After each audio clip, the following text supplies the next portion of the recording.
Hi friends, welcome to our channel. ఈరోజు title మీరు చూసే ఉంటారు కదా, అదేనండి ఎగ్ దమ్ బిర్యానీ. చాలా టేస్టీగా ఇంట్లోనే ఈజీగా చేసుకోవచ్చు. ప్రాసెస్లోకి వెళ్ళిపోదాము. ఇక్కడ ఆయిల్ హీట్ అయిన తర్వాత ఇందులోకి పొడవుగా కట్ చేసుకున్న ఆనియన్ ముక్కలను వేసుకొని నెమ్మదిగా ఫ్రై చేసుకోవాలండి. ఈ విధంగా నేను ఒక 4 తీసుకున్నాను ఆనియన్స్. అదేవిధంగా ఎగ్స్ను కూడా బాయిల్ చేసుకొని ముందుగానే పక్కన పెట్టేశానండి.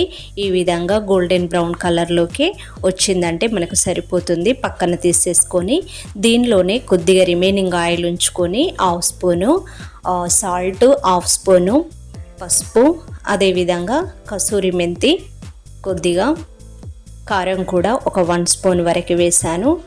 కచ్చాపచ్చగా దంచుకున్న మనకి మిరియాల పొడి ఉంటుంది కదా అండి, దాన్ని కూడా దీంట్లోకి యాడ్ చేసేసుకొని ఇందులోకి మనము ముందుగా బాయిల్ చేసుకున్న ఎగ్స్ను ఒక్కొక్కటిగా యాడ్ చేసేసుకోవాలి.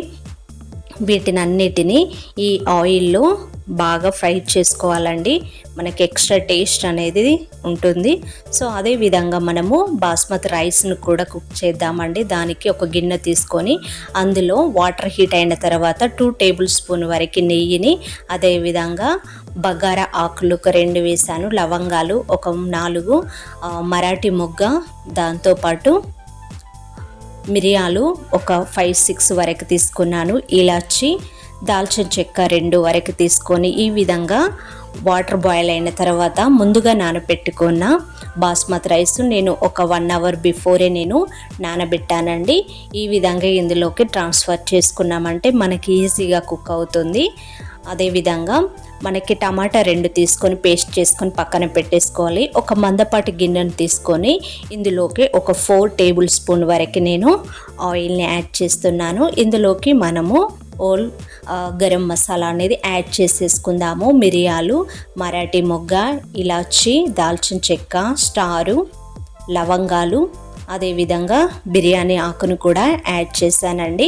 మనకి రైస్ కుక్ అయ్యేంతసేపు ఇందులోకి దమ్ చేయడానికి మనము కర్రీని ప్రిపేర్ చేద్దాము. పొడవుగా కట్ చేసుకున్న ఆనియన్ని ఒక 1 కప్పు వరకు వేసుకున్నాను. అదేవిధంగా ఒక 5 మిర్చిని కూడా తీసుకున్నానండి. ఈ విధంగా అడ్డంగా కట్ చేసుకొని వేసేసుకోవాలి. దీన్ని త్వరగా మనకు మగ్గడానికి 1 స్పూన్ వరకు నేను సాల్ట్ని కూడా యాడ్ చేసేసుకున్నాను.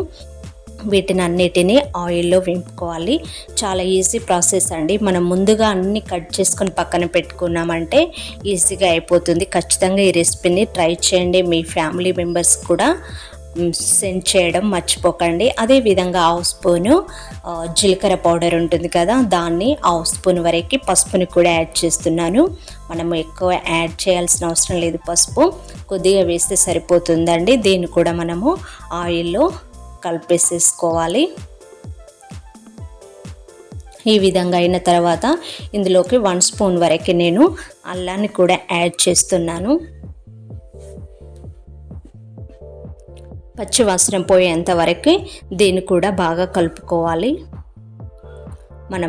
ముందుగా మనము టమాటాను పేస్ట్ చేసుకొని పెట్టుకున్నాం కదా అండి, దాన్ని కూడా ఇందులోకి యాడ్ చేసి రిమైనింగ్ ఉన్న టమాటా కూడా నేను కొద్దిగా వాటర్ అనేది యాడ్ చేసి ఇందులో కలిపేశాను. ఇప్పుడు మనము ఈ టమాటాలో పచ్చివాసన అనేది లేకుండా ఆయిల్లో బాగా కలుపుకోవాలి. ఇందులోకి కసూరి మెంతిని కూడా కొద్దిగా వేసాను. దీంతోపాటు కొత్తిమీరని కూడా ఒక గుప్పెడంతా వేసుకోవాలి. మనకి 2 టేబుల్ స్పూన్ వరకు కారాన్ని కూడా నేను యాడ్ చేస్తున్నానండి. కొంచెం స్పైసీగా ఉంటేనే మనకు దమ్ బిర్యానీ అనేది మంచి ఫ్లేవర్ టేస్ట్గా ఉంటుంది. దాంతోపాటు ఎగ్స్ను మనం ముందుగా ఫ్రై చేసుకున్నాం కదా, అందులో ఉన్న విత్ ఆయిల్తో సహా ఇందులోకి యాడ్ చేసేసుకోవాలి. ఈ విధంగా అయిన తర్వాత ఇందులోకి మసాలా ఎవరెస్ట్ షాహీ బిర్యానీ మసాలా ఉంటుంది కదా అండి, చాలా టేస్టీగా ఉంటుంది. ఒక 1 స్పూన్ వరకు యాడ్ చేశాను. మంచి ఫ్లేవర్ అనేది, స్మెల్ అనేది వస్తుందండి. అది దాంతోపాటు ఇక్కడ నేను లెమన్ జ్యూస్ ఒక 3 లెమన్ తీసుకున్నానండి. మనకి పులుపుకి ఇక్కడ పెరుగు అవసరం లేకుండా నేను ఓన్లీ లెమన్ జ్యూస్నే యాడ్ చేశానండి. ఈ విధంగా వీటిని అన్నిటిని బాగా కలిపేసుకోవాలి. దీంతోపాటు మనకి 80% కుక్ అయిన బాస్మతి రైస్ను నేను ఇందులోకి ట్రాన్స్ఫర్ చేసుకుంటున్నాను. మనం నెమ్మదిగా వాటర్ అనేది రాకుండా పొడి పొడిగా ఈ విధంగా స్ప్రెడ్ చేసుకోవాలి.